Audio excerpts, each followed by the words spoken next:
اس سے پہلے ایک چھوٹی سی بات یہ میں بتا دوں کہ آج کل ہمارے یہاں بھی بعض لوگوں جناب خدیجہ طاہرہ کی دولت کے حوالے سے شک اور شبہ پیدا ہوا. اسپیچز تو بہت زیادہ ایسی ہونے لگی کہ خدیجہ کے پاس پیسہ تھا لیکن اتنی مالدار بھی نہیں تھی جتنا آپ لوگوں نے بنا دیا. وہ تھی مکے کی بس ایک کھاتی پیتی عورت, اور مکہ کیا تھا, غریبوں کا شہر تھا, غریبوں کے شہر کا کھاتا پیتا انسان, اس کی کیا دولت کی حیثیت اور اہمیت کیا. دشمنان اہل بیت کو زیادہ کام کرنے کی ضرورت نہیں, ہم خود ہی کافی ہیں اپنے پاؤں پہ کلاڑی مارنے کے لیے. جناب خدیجہ طاہرہ کی دولت کے حوالے سے تاریخ میں یہاں تک فقرہ لکھا, وہ ملیکۃ العرب, کوئین آف دا عرب, ایسے تو نہیں کہنا تھی.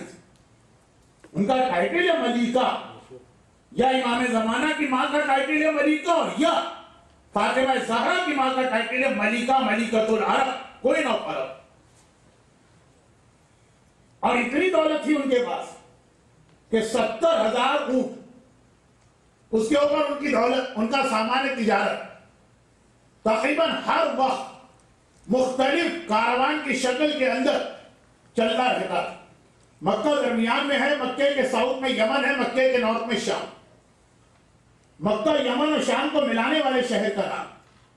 یمن مینز پورا ایشیا, یہاں تک کہ چین اور جاپان تک کی جتنی تجارت ہے یمن تک آتی سمندر کے راستے.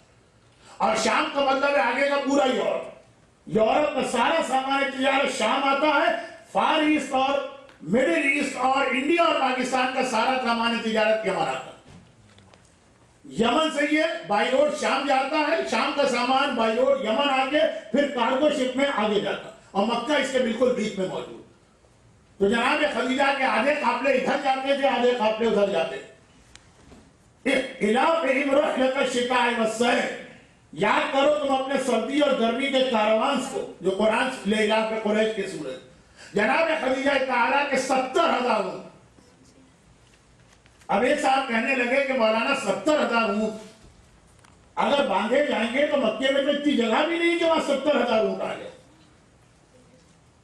یہ کس نے کہا کہ سارے اونٹ مکے میں رہتے؟ ہر وقت کے ٹرانسپورٹیشن میں کوئی قافلہ شام گیا ہوا ہے, کوئی قافلہ یمن گیا ہوا ہے, کچھ اونٹ جو ہے مکے کے باہر اس کے ڈپو ہوتے ہیں, جیسے بس ڈپو وہاں رکھے ہوئے ہیں, کوئی حبشہ کی جانب گئے ہوئے. اعتراض کرنے پہ آدمی آ جائے تو قدم قدم پہ اعتراض کر سکتا. لیکن خیر جناب خدیجہ کی اتنی دولت آئی کہاں سے؟ مکے کا ایک گھر ایسا نہیں تھا جس پہ جناب خدیجہ نے احسان نہ کیا. تھوڑی سی ڈرائی ہسٹری ہے لیکن سال میں ایک ہی رات تو آتی ہے جناب خدیجہ. جناب خدیجہ کا تعلق حضرت ابراہیم کی اولاد سے. جب جناب ہاجرہ اپنے بیٹے اسماعیل کو لے کر مکے میں بیٹھے, ڈیزرٹ زم پانی جاری ہو گئے. پانی کو جب دیکھا تو عرب کے ڈیزرٹ میں پانی بہت اہمیت رکھتا. ہر وقت وہاں پہ قبیلے ادھر سے ادھر موو ہوتے رہتے پانی کی تلاش. جب پانی نظر آئے یہاں پہ جو قبیلے گزر رہے تھے, جو قافلے رک گئے. جناب ہاجرہ سے کہا یہ پانی ہے کہ آپ ہم کو یہاں رہنے کی اجازت دیں. 2 کنڈیشن لگائی جناب ہاجرہ. پہلی کنڈیشن یہ لگائی کہ یہ علاقہ جہاں پہ پانی نکلا, اس کے اطراف کا علاقہ یہ ہمیشہ ہمارا رہے, جس پہ آج خانہ کعبہ بنا ہوا, یہ ہماری زمین رہے گی, اس کا تم سے کوئی تعلق نہیں. یہ شرط مان لی, اگر کے بعد میں اس کی مخالفت کی. دوسری شرط یہ لگائی کہ بے شک رہو, سرداری ہمیشہ میرے بیٹے اسماعیل اور اولاد اسماعیل کی رہے. ٹھیک ہے, یہ بھی مان لی شرط. بعد میں اس کی بھی مخالفت کی. جب قبیلے آتے گئے میجورٹی از دا رول جو آج آپ کہتے ہیں, جب انہوں نے بنا لیا ہم زیادہ ہو گئے, یہ لوگ کم ہیں. اب ڈاؤن ٹاؤن کی سب سے ایکسپینسو زمین پہ یہ لوگ بیٹھے ہوئے, تو بھول گئے نا کہ زمین ان کی ہے, پانی ان کے پیروں سے نکلا ہے. لیکن بس بعد کی جنریشن کو پہلے کے بارے میں کیا معلوم ہوتا. حضرت عائشہ کا کہہ اٹھی کہ یا رسول اللہ کب تک ایک بوڑھی عورت کا ذکر کرتے رہیں گے, اللہ نے آپ کو اس سے اچھی خوبصورت جوان عورتیں دلوا دی. 10 سال بھی نہیں گزرے جناب خدیجہ کے انتقال کو کہ لوگ بھولنے لگے, اور پیغمبر کو جلال آ گیا, جھوٹ کہہ رہی ہو تم, غلط کہہ رہی. اللہ نے خدیجہ جیسی کوئی بیوی مجھ کو نہیں دی، مگر یہاں تو ابھی 100 سال ہو گئے ہوں گے، بھول گئے. کہا یہ کیا بات ہے، جو سب سے قیمتی زمین ہے اس کے اوپر یہ اولاد اسماعیل قبضہ کر کے بیٹھی، اکثریت ہماری ہے. ان کو نہیں معلوم کہ یہ پانی کس کی وجہ سے نکلا، چنانچہ انہوں نے حملہ کر کے حضرت اسماعیل کی 3rd یا 4th جنریشن کو مکے سے نکال دیا. اب یہ اسکیٹر ہو گیا، جس کو جہاں موقع ملا چلا گیا. ان میں سے ایک خاندان گیا یمن. یمن بڑا پیسے والا علاقہ، تھوڑی سی ڈرائی ہسٹری ہے، اس سے گزرے تاکہ ہم ان لوگوں کو جواب دے سکیں جو کہتے ہیں خدیجہ کے بعد دولت اتنی آئی کہاں سے، یہاں سے آئی. یمن پہنچے گئے، اسی میں آگے چل کے جناب خدیجہ پیدا ہوئی. یہ حضرت اسماعیل کی اولاد ہوئی، یہ پورے عرب کے اندر بکھر گئی، کوئی کہیں کوئی کہیں کوئی کہیں کوئی کہیں. ایک یمن چلا گیا. یمن ابھی آپ نے تھوڑی دیر پہلے سنا بہت مالدار علاقہ، اتنے اہم ٹریڈ روٹ کے اوپر، یا امریکہ میں شاید راؤٹ کہیں گے، اتنے اہم ٹریڈ راؤٹ کے اوپر تھا یمن کہ وہاں پہ اتنی دولت تھی لوگوں کے پاس. پھر وہاں سے ایک راستہ نکلتا تھا ایتھوپیا یا حبشہ، وہ بھی ایک بہت بڑا مالدار علاقہ. چنانچہ یہ جو آدمی یہاں گیا، اس کے بعد پھر بزنس، اور ہر ایک بلینر 2 دن میں نہیں ہوا، 3 جنریشن لگی ہو، بہت پیسہ آ گیا. مگر ایک پرابلم تو نہیں جاتی، ایک تبدیلی آ گئی کہ یمن کے اندر کرسچینٹی بہت اسٹرانگ، کیونکہ حبشہ وہاں سے بہت قریب تھا، اور ایتھوپیا کرسچینٹی کا اتنا بڑا ہمیشہ سے سینٹر رہا. ایون آج بھی بہت ہی اپنے عقیدے میں مضبوط اور آرتھوڈاکس قسم کے کرسچن رہتے. اب رہا اس نے جو اپنا خانہ کعبہ بنایا، کرسچن اسی یمن میں بنایا، تو یہ پیسہ بہت آ گئے. لیکن چونکہ اب نئے علاقے میں گئے اور یہاں پہ کرسچنز کو بہت زیادہ غلبہ ہے، آہستہ آہستہ یہ لوگ 1 by 1 کرسچن ہونے لگے. کوئی خرابی بھی نہیں، جب تک کہ رسول خدا نہیں آئے. دنیا میں 2 مذہب چل رہے تھے، اور پرمیشن یہ آپشن تھا جس کو چاہے اختیار کر. ایک حضرت اسماعیل والا دین جس پر عرب کے لوگ تھے، جس پہ عبد المطلب تھے، جس پہ ابو طالب تھے، اور ایک حضرت موسیٰ اور عیسیٰ والا دین جس میں کرسچینٹی. بالکل صحیح مذہب تھا اس وقت، اختیار تھا. یہ لوگ اپنے سینٹر سے ہو گئے دور، دین ابراہیمی سے یمن چلے گئے. وہاں پہ حضرت عیسیٰ کی شریعت اور عیسیٰ کے دین کا بڑا رواج تھا. کبھی ام حبیبہ کا واقعہ الگ سے پڑھ لیجیے گا تو پتا چلے گا کہ حبشہ کسے کہتے ہیں. وقت نہیں ہے نہ حضرت خدیجہ کے ساتھ ان کا ذکر اچھا لگتا. ام حبیبہ وہ نہیں جو آپ مسائل میں ایک روایت سنتے ہیں، ام حبیبہ جن کی قبر کی زیارت آپ لوگ شام میں کرتے ہیں. وہ قبرستان میں جب آپ جاتے ہیں تو کہتے ہیں یہاں پہ حضرت ام سلمہ اور ام حبیبہ کی قبر، وہ ام حبیبہ وہ بھی تو حبشہ نہیں تھی، لیکن وہ تو رسول خدا کی زندگی کی بات. ابھی میں بات کر رہا ہوں بہت پہلے. اب یہ پیسے والے بہت ہو گئے، اس کے بعد پھر کرسچن ہو گئے، اور جب کرسچن ہوئے تو ٹرو کرسچن ہوئے. اتنا آخر ان کے اندر غلبہ بڑھ گیا، شوق بڑھ گیا کرسچینٹی کہ کرسچینٹی سے ایک چیز ہوتی ہے روحانیت. دنیا چھوڑ دو، دولت چھوڑ دو، جنگل میں جاؤ، وہاں جا کے عبادت کرو. جو اس وقت تک اسلام میں ویلڈ چیز تھی، حرام نہیں تھی، اب حرام ہے روحانیت. اب خاندان خدیجہ کی بات ہو رہی ہے. خدیجہ سے 3-4 جنریشن اوپر فیملی ٹری. ایک آدمی بلینر تھا، وہ راہب بن گیا، اس نے اپنی ساری جائیداد جو تھی وہ اپنے دوسرے بھائی کو. کچھ عرصہ گزرا، دوسرا بھائی بھی راہب بن گیا، اس نے اپنی ساری جائیداد اپنے بھتیجے کو دی. اس طرح کر کے 1 by 1 خلاصہ یہ کہ یہ ساری جائیداد سمٹ کر جناب خدیجہ کے پردادا تک آ گئی، اور وہ ایک اکیلے آدمی اپنی فیملی میں رہ گئے. ادھر مکے میں حضرت قریش پیدا ہو گئی. عربی میں قریش کے معنی اسکیٹرڈ چیزوں کو جمع کرنے والا. یہ بہت بڑی پرسنالٹی. انہوں نے کہا، ان کو یہ اتنے اسٹرانگ ہو گئے، اب انہوں نے کہا کہ اپنے اسکیٹرڈ فیملی کو مجھے جمع کرنا. جو مکے سے میرے خاندان کو باہر نکالا گیا تھا، دوبارہ میں مکے کا رولر ہوں. یہ میں نے جو 2 منٹ میں کہانی کمپلیٹ کر دی ہے، بہت لمبی کہانی ہے، لیکن آج رات کے لیے حضرت قریش ٹائٹل ہے اسکیٹرڈ چیزوں کو جمع کرنے والا. اب اپنی تمام فیملی ٹریز میں جتنی برانچز جہاں جا رہی ہیں ڈھونڈ کے جا رہے.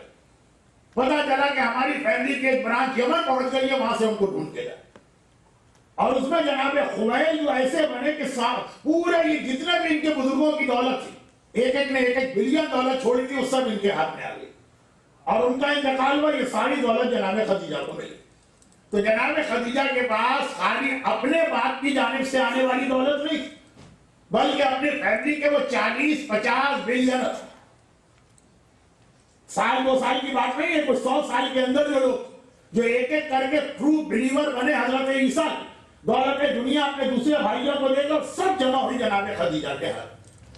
باپ خویلد کے انتقال کے بعد یہ ساری دولت جناب خدیجہ کو ملی اور وہ مکے کی مالدار ترین عورت بنی. لیکن اتنی دولت آنے کے باوجود ہمیشہ وہ ہمبل رہی اور ہمیشہ یہ سوچتی رہی کہ جو اپنے آپ پہ خرچ کر رہی ہو اتنا دوسروں پہ بھی خرچ کرنا. پیغمبر کی شادی آنے کے بعد اور چینج آ گئی اس سوچ، اپنے آپ پہ کچھ نہیں خرچ کرنا ہے، باقی سب پہ سب کچھ خرچ کرنا. شادی سے پہلے جناب خدیجہ کی حالت یہ تھی، دولت وہ جو لباس پہنتی تھی وہ سونے کے تاروں کا بنا ہوتا، اور یہ ہسٹری میں لکھا ہے کہ ایک بار جو لباس پہن لی دوبارہ اس کو دوبارہ کبھی نہیں پہنا. سونے کے تاروں کا بنا ہوا لباس ایک بار پہنا، جب اتار دیا دے دیا دوسروں نیا لباس. اور حالت یہ تھی کہ جب ان کی بیٹی فاطمہ زہرا کی شادی ہوئی تو بدن پہ فاطمہ کے لیے ایک نیا لباس نہیں تھا. اب یہ ساری دولت کتنی دولت ہے جناب خدیجہ کی. پھر اس کے اندر ایک فیکٹر اور آ گیا اور وہ یہ تھا کہ ان کے بزنس پارٹنر بنے رسول خدا. رسول خدا کو انہوں نے کیوں بنایا بزنس پارٹنر؟ اس لیے کہ یہ گھر میں بیٹھنے والی عورت تھی، خود تو بزنس نہیں کر سکتی تھی، جا کے بڑا ہارڈ ٹائم دیا جن پر انہوں نے ٹرسٹ کیا. جو آپ کی بھی کہانی ہوگی، ہر جگہ میں جاتا ہوں صاحبان ایمان ایک دوسرے کے خلاف کمپلین لے کے بیٹھے ہو. مولانا ہم نے ان سے بزنس کیا، وہ ہمارے اتنے کھا گئے، وہ کہتے ہیں کہ وہ اتنے کھا گئے، اور دونوں مل کے ہم کو کھاتے. خیر، تو خلاصہ یہ کہ اب یہ جناب خدیجہ کو 2-4 بڑے بیڈ ایکسپیرینس. پیغمبر اسلام کو جب پہلی بار بزنس پارٹنر بنائے، ہمارے پاس تو ان کی ایک ہی ٹرانزیکشن. آج تک خدیجہ طاہرہ کو کسی بھی ٹریڈ کاروان میں اتنا پروفٹ نہ ہوا تھا جتنا اس مرتبہ رسول خدا کی وجہ سے ہوا. وہی قافلوں کے ساتھ گئے تھے رسول، وہی شام گئے تھے، کوئی نئی مارکیٹ میں نہیں ڈھونڈی تھی. اب یہ جناب خدیجہ کی جو دولت اپنی جگہ تھی، پیغمبر کی وجہ سے اس میں کتنا اضافہ ہو رہا. اور شادی کے بعد سے لے کے 10 سال مسلسل رسول خدا تجارت میں لگے. مکے سے مدینہ، شام، یمن، بحرین تک میں رسول پہنچے تجارت کرتے. تو خدیجہ کی دولت 10 ٹائمز اور بڑھ گئی. پھر جب جناب خدیجہ کا انتقال ہوا، بلکہ تاریخ میں یہ کہ جب جناب فاطمہ کی شادی ہوئی تو خدیجہ کی ایک مکے کی سہیلی جو اسلام لا چکی تھی، مدینے آئی تھی، پیغمبر کے پاس آئی تھی اور کہا تھا کہ یا رسول اللہ، ایک بہت ہی سمپل مگر نیا، یا الٹا قرض جملہ، نیا لیکن بہت ہی سمپل سونے کے تار والا ایک جوڑا لے کر، اور کہا کہ خدیجہ طاہرہ نے اپنے آخری وقت یہ جوڑا مجھے دیا تھا، اور کہا کہ میری بڑی تمنا کہ میری بیٹی فاطمہ کی شادی ہو تو ایٹ لیسٹ کم از کم اس رات کو اس کے بدن میں ایک نیا لباس، ماں جیسا تو نہیں سونے کے تار والے، ایک عام سا سمپل. لیکن اگر یہ فاطمہ کے پاس رہا نا تو شادی سے پہلے ہی وہ راہ خدا میں دے دے گی، تم کو میں یہ امانت کے طور پہ رکھوا رہی، جس رات کو میری بیٹی رخصت ہو اس رات کو جا کے یہ لباس اس کو دینا اور میرے شوہر کو دینا. اتنی لکھپتی کروڑپتی کا لفظ بھی چھوٹا پڑ رہا ہے. ایک لباس ایک مسئلہ بن رہا تھا، خاص اپنی کسی اور سہیلی یا دوست کے پاس رکھوایا گیا. کہا کہ یہ اب یہ ساری چیزیں ظاہری اعتبار سے رسول کے علم غیب کو نہیں لائی، یہ سیکرٹ رکھنا اور اس کو اس وقت ڈسکلوز کرنا جس وقت میری بیٹی رخصت ہو رہی. اگر یہاں بھی آپ دیکھیں، ابھی بات یوتھ کی ہو رہی تھی، یوتھ گروپ، یوتھ پروگرام. ہم یوتھ کی جو اصلاح کرنے جاتے ہیں تو غلط ٹائم پر کرتے ہیں اور غلط طریقے سے کرتے ہیں. اب دیکھیے چھوٹی سی بات آ گئی خدیجہ طاہرہ کے لباس کے حوالے سے. اب اسی رات جس رات کو جناب فاطمہ کی رخصتی ہو رہی، جو لوگ 81 تک حج کر چکے ہیں، مدینے میں باب السلام اور کھجور مارکیٹ کے درمیان، یا یہ کہہ لیجئے کہ باب السلام اور مسجد غمامہ کے بیچ میں تقریباً ایکول ڈسٹینس ایک مسجد فاطمہ تھی، 81 میں اس کو ڈیمولش کر دیا گیا۔ وہ مسجد فاطمہ کی ہسٹری یہی تھی کہ پیغمبر نے جب شادی کی فاطمہ کی تو مولا سے کہا کہ یہ تو ذرا کچھ شادی نہیں ہوئی کہ ایک کمرے سے نکل کے دلہن دوسرے کمرے میں آ گئی، ایک مکان تم رینٹ پہ لو ذرا سا مسجد سے باہر، تاکہ پراپر طریقے سے شادی ہو اور بارات جائے۔ اسلام نے شادی بیاہ میں خرافات، لغویات، واہیات، حرام، گناہ اس سے روکا، مگر یہ کہا ہے کہ شادی باہر شادی کے طریقے سے ہونی چاہیے۔ ایسا نہ ہو کہ پتہ ہی نہیں چلے کہ اس گھر میں کسی مرنے والے کے چنوں پہ پھول بڑھے جا رہے ہیں کہ بیٹی کی رخصتی ہو رہی ہے۔ فرق ہونا چاہیے، شادی کی خوشی کو اسلام مانتا ہے، شادی کی اہمیت کو بھی جانتا ہے، جس کی وجہ سے ایک حرام کو حلال کر دیا شادی کے موقع پر، اہمیت، اور شادی کی خوشی کو بھی مانتا ہے جس کی وجہ سے، خوشی کی وجہ سے ایک حرام کو حلال کر دیا۔ ایک اہمیت اور ایک خوشی دو الگ چیزیں، ابھی میں خوشی پہ آ رہا ہوں، پھر اہمیت پہ جا کے اپنی تقریر ختم کروں۔ غنا یا گانا، جو حرام والا گانا ہے، جو واقعا جو حرام، شادی کے موقع پہ کچھ کنڈیشن کے ساتھ اس کی اجازت دی، کہا یہ جائز ہے تاکہ خوشی کا موقع ہو، کچھ کنڈیشنز کے ساتھ۔ ایک تو ویسے ہی تقریر میں گنجائش نہیں ہے، پھر چونکہ آج سوال جواب کا موقع بھی ہے، کسی کو ضرورت ہے تو اس میں پوچھیں۔ لیکن جب میں کہوں کچھ کنڈیشن کے ساتھ، دیٹ مینس کہ پہلے آپ کو جا کے مسئلہ پورا پڑھنا پڑے گا، پھر عمل کیجیے۔ مگر سوال یہ پیدا ہوگا کہ اگر شادی میں گانا نہ ہو تو کون سی قیامت ٹوٹی پڑ رہی؟ اسلام اس کو حرام ہی رکھتا نہیں۔ تو خوشی ایک چیز ہے، بہرحال ایک زندگی کا ایک بہت اہم موقع ہوتا ہے شادی۔ تو اب شہزادی جیسی سمپل لائف کس کی ہوگی؟ مگر شہزادی کی شادی کے بارے میں پڑھیے کس طرح بارات چلی، کس طرح اونٹ کے اوپر سواری گئی تھی، کس طرح ازواج رسول ساتھ ساتھ تھی، کس طرح وہ پورے راستے شہزادی کا قصیدہ پڑھتے جا رہی۔ ایک راستہ تھا، 2 گھنٹے لگتے ہیں اس بارات کو جانے میں۔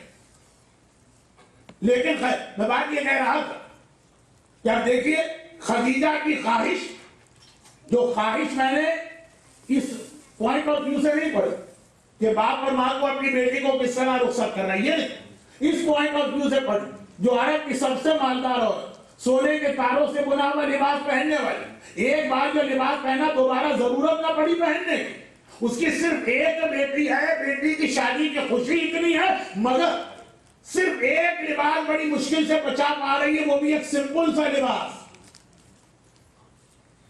تو اب سوال یہ، کامن سینس کا اتنی دولت کہاں چلی گئی کہ آخر میں یہ حالت آ گئی؟ مگر اب یہ لباس کمپلیٹ کر لوں تاکہ میرا وہ ٹاپک بھی ہو جائے جو ابھی ہمارے برادر مرتضیٰ سلمہ کی تقریر میں آپ کے سامنے آئے۔ جب بالکل اس موقع پر کہ بارات تیار کھڑی ہے، خدیجہ کی سہیلی آ کے یہ لباس دیتی کہ یہ اس کو پہننا ہوگا۔ فاطمہ نے وہ لباس پہنا، وہ لباس پہن کے شوہر کے گھر میں۔ اگلی صبح کو رسول خدا اپنی بیٹی کو وزٹ کرنے گئے۔ میں نے کہا نہیں، تقریباً پہلے 1 گھنٹے کا راستہ ہوتا تھا، اب تو ساری چیزیں ڈیمولش کر دی گئی، اب آپ 10 منٹ تو ابھی بھی آپ کو لگیں گے مسجد فاطمہ جانے۔ پیغمبر وہاں کے بیٹی کو وزٹ کرنے کے، جب دیکھا بیٹی کو تو کیا دیکھا کہ وہی پرانا لباس، 2 سال پرانا ہے کہ 3 سال پرانا، وہی پہنے ہوئے، 24 آورز بھی نہیں ہوئے اس گھر۔ پیغمبر اسلام نے کہا بیٹی فاطمہ وہ نیا لباس جو تیری ماں کی خواہش تھی وہ کہاں؟ کہا بابا ماں کی خواہش تھی، میں پہن کے آ گئی، لباس بڑا اچھا تھا، تو میں نے یہ چاہا کہ اس کو حفاظت سے رکھوں کہیں خراب نہ ہو جائے روزانہ کے کاموں، جو خاص اوکیجن ہوگا تب میں پہنوں گی۔ بہت کامن سینس کی بات، ہر آدمی یہی کہے گا تو فاطمہ زہرا ہے جو معصومین کو علم و حکمت عطا کیا کرتی، لیکن ہر آدمی بھی کہے گا بات بالکل صحیح، جو قیمتی اور اچھا لباس ہے خاص طور پر اگر ایک ہی ہے تو آدمی اس کو روزانہ کے رف کام میں یوز نہیں کرے گا، ختم ہو گئی بات۔ مگر پیغمبر کا اگلا سوال سنی، کہتے بیٹی لا کے دکھا تو صحیح وہ لباس کہاں رکھا ہو۔ یہ تو آدمی اس سے کہتا ہے یا تو جس کے اوپر شک ہو رہا ہو، اور یا پھر اس وقت کہا جاتا ہے جب ہمیں اصل میسج دینا ہو، کہا بیٹی اچھا لا کے دکھا تو صحیح وہ لباس کہاں رکھا۔ اس طرح کوئی پوچھے ہوگا باپ اپنی بیٹی سے، فاطمہ نے کہا بابا میرے گھر میں کہا، کل جب میں بیاہ کے یہاں آ گئی ماں کی خواہش تو پوری ہوگی، دروازے پہ ایک فقیر سوال کرنے لگا کہ میں بے لباس ہوں، اللہم سے کل عریان، پورے رمضان آپ دعا پڑھتے ہیں اے خدا بے لباس کو لباس پہنا. پاکستان کے فلڈ میں جا کے دیکھیے سب کتنے ایسے لوگ یہ کہتے ہیں پچھلے رمضان میں 1000 سے 2000 جوڑے ہم غریبوں میں بانٹا کرتے کہ آج ہمیں کپڑا اپنی بیوی کے لیے مانگ رہے. اوور نائٹ چینج ایسی آ جاتی ہے جس میں ان کی مظلومیت پہ ہمیں رونا بھی آ رہا ہے اور خوف خدا سے ہم ڈر بھی رہے ہیں کہ ایسا نہ ہو کہ 24 گھنٹے میں ہمارے حالات بھی ایسے بدل جائیں. لیکن یہ آج کا موضوع نہیں. آج خدیجہ طاہرہ کہا بابا میں آ گئی، فقیر نے دروازے پہ سوال کیا میں بے لباس کو لباس چاہیے. میں نے سوچا آج میری شادی شدہ زندگی شروع ہو رہی ہے، اللہ کے نام پہ ایک سواری خالی آ کر نہ جائے. میں نے لباس دے دی.